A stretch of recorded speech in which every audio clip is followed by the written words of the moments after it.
the carbon lasts for about 1,000 years in the atmosphere. So a carbon credit that lasts for 50 years or maybe 100 years has a value, clearly, but it doesn't compensate for the carbon emissions. So you need to buy 10 of those credits, essentially, to compensate for 1 ton or 1 kilogram or 1 count of carbon emissions.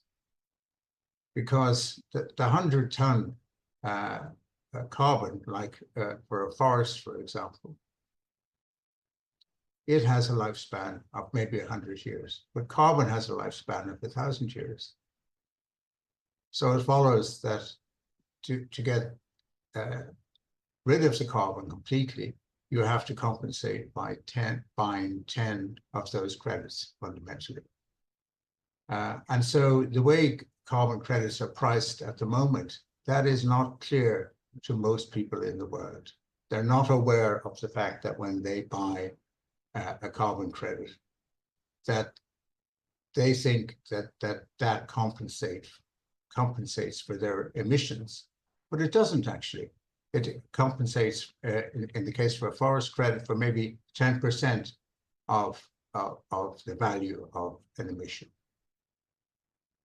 So that's the point, really, about carbon credits, and we should be very careful the way we look at them.